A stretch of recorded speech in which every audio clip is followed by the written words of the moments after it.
Switch it.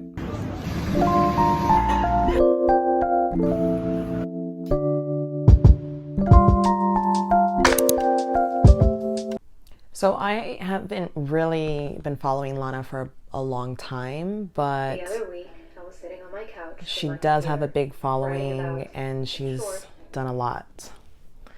Okay, so let me... I promise. Anyway, she was prepping something in the kitchen. In the window next to hers, a couple, or so it seemed, were laying on the couch watching something on TV. And I thought to myself, what is wrong with just living an ordinary life? What's wrong with living an ordinary life? You know, I think we've all been there where you are just going about your day only to come across a quote that goes something like, to live life means to travel the world and to buy a house on the moon or something like that. And you're just like, oh, here I was sitting in my small kitchen with my morning coffee, listening to Harry Potter soundtracks, feeling perfectly content. But I guess I'm not living enough then. You know, there's no shortage of material to be found on how to go big in life and how to live large and how to live large, be bold and how to dream bigger, how to live life to the fullest. Okay, right now we're at 124 and she's talking about there's no shortage of material. Also, anyone notice the fiddle leaf fig in the background? It's really beautiful. When you hear that phrase, live life to the fullest, my initial thought, as much as I may not like to admit it, goes to everything that we would describe as epic. You know, things like swimming with sharks or bungee jumping and going to amazing places and meeting cool people. Cool people. A bunch of awesomeness. Yet it doesn't appeal to me. Not really. And it's not that I dislike travel or cool people. You know, some of my best memories are from some of those things, and I think that one could probably live off the high of having swum with sharks for a pretty long time, and it would definitely make a swimming with cool sharks story. would make a cool story. But filling my life with such experiences is not my personal definition of a full life. Okay, let's stop right here at 222. Notice how she said that filling her life with such experiences is not her own personal definition of a full life. So you have to determine for yourself, what does a full life mean? Is it swimming with sharks? I'm still trying to figure it out too, myself. Why is it then that that's where my mind goes when thinking about living life to the fullest, if that's not what I consider my definition of it? Could it be an underlying desire that I'm suppressing? I'm not sure, and I'm open to find out. What do you think? Personally, part of me thinks it's the influence of social media. Social media, you know, tricking me into thinking that I am craving that epic / awesomeness sort of lifestyle. And part of me just blames my nature as a human. You know, we want to seem like we are leading interesting lives, and we like to be admired. Okay, I paused right here because I think it's so interesting how, yes, we do want to seem like we're leading interesting lives. And yes, we do like to be admired. Who doesn't? Who doesn't want to be seen as interesting or admirable? But I do think social media plays a huge role in the pressure of seeming like we lead interesting lives. And like those notions where you only want to put the best pics up versus what you're actually experiencing. And you might spend hours or days even editing things before you actually post it, just because you want to be seen in the best light possible. I mean, who's to say if that's bad or not? It's your platform. It's your profile, you choose, but you have to realize and understand that there's this pressure, right? Why is there this pressure? Let's take that off of ourselves. Very interesting. This is at 3:11. Think about it. If you could fill your life With with epicness and a awesomeness. bunch of epicness and awesomeness, but you weren't allowed to share that with anyone, not through photos or videos, or even through telling anyone, how appealing would that be to you? And we also want to live a life worth remembering, and not just remembered by us, but by others as well once we're gone. And it just doesn't seem like the lives of the ordinary will make the cut. Such lives usually go unnoticed, unworthy of any Sort of attention. Okay, I like what Lana is doing right here, because this question of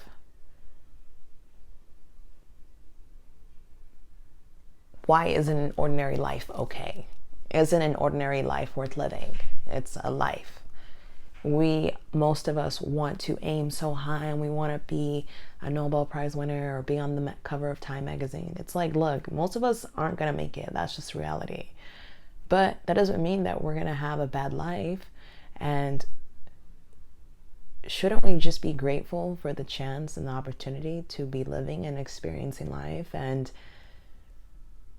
yeah, it might go unnoticed, and it might not get attention or spotlight or paparazzi, but why is that an issue? Why is that a problem? I love these questions that she's asking, because she's making us think. Like, maybe the reason we're not happy is because we think we need things that we don't actually need. So why don't we focus on what we have? Because that's probably all that we need. There's a great song by Snow Allegra called All That I Have. And in that song, there's a lyric, I believe it goes like, all that I have is all that I need. All that I have is all that I need. I play that song in my head a lot to remind myself that what I have is all that I need. Simply, the lyric is true, and that I don't need extra stuff. And that if I really am missing something, I need to look within, because I already have it. Tell their stories. So at this point, I should probably clarify what I mean and what I don't mean by ordinary life. So I don't mean not having dreams or passions. I don't mean not challenging yourself or not stepping out of your comfort zone. What do I mean then? There's this quote that I think puts it Let's see what the quote is. and beautifully, so I'll read it to you. Do not ask your children to strive for extraordinary lives. Such striving may seem admirable, but it is the way of foolishness. Help them instead to find the wonder and the marvel of ordinary life. Show them the joy of tasting tomatoes, apples, and pears. Show them how to cry when pets and people die. Show them the infinite pleasure in the touch of a hand, and make the ordinary come alive for them. The extraordinary will take care of itself. Beautiful quote. In my opinion, the ordinary is interesting if we choose to see it that way. And we perspective. Let a quote or post trick us into thinking otherwise. And that's easier said than done. I'm well aware. And here's an example. Whenever I talk about journaling, which is quite a lot, I always get at least a few comments saying something like, I have nothing to journal about, my life isn't very interesting.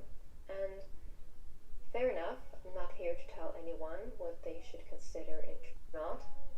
But still, I do think to myself, yeah, that's what you think. Write about an everyday thing like getting your groceries. How did you plan for it? What did you get?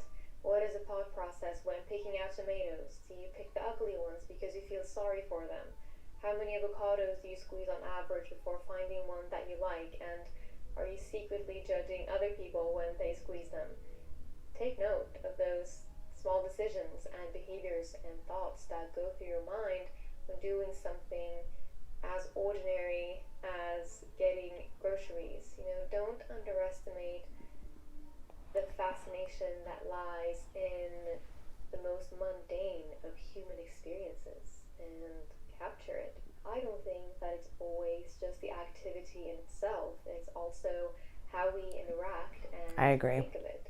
Thinking about this has made me wonder if all of this, the constantly chasing something culture, is the reason that we We see, sometimes fail fail to to see see, joy in like, some of the most basic and important things that us as yes, humans have, such as our relationships. And now, look, I'm sure there are plenty of other reasons for why there is a 50% divorce rate in this country. I'm not an expert in that area, but I can't help but wonder if we're so busy dreaming and chasing the bigger and better and cooler things in life that we forget to nurture what's what's in in front of front of us. us. Like not watering your plants at home because you are too busy dreaming about palm trees. And yet we have the audacity to ask ourselves why our plant is looking so pale, and then we act surprised when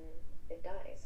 As some of you know, for sure, my favorite book to this day is Stoner, which is one of the most uneventful books that I've read. It's about a man who lives a very modest and ordinary life, and yet I find him and his life to be extraordinarily interesting. And now, obviously, it's probably not just a storyline. I mean, the writing is excellent.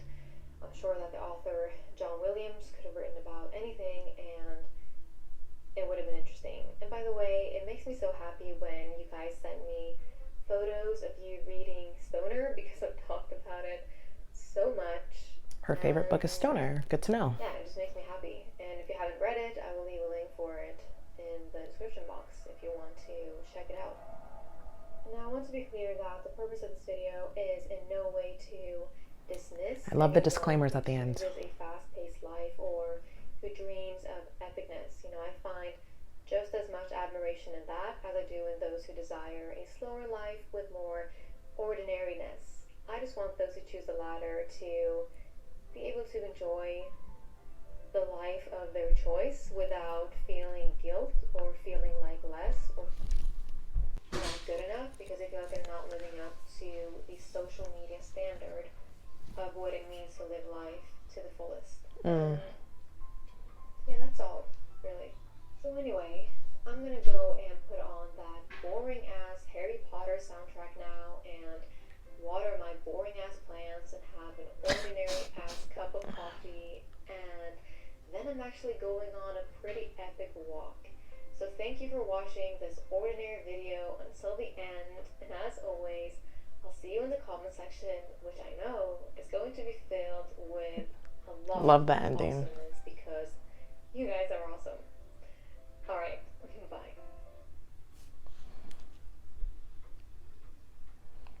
Love the ending. Love the ending. She raised some great points. Just about like living an ordinary life and being okay with it. Being okay with ordinary. Being okay with ordinary.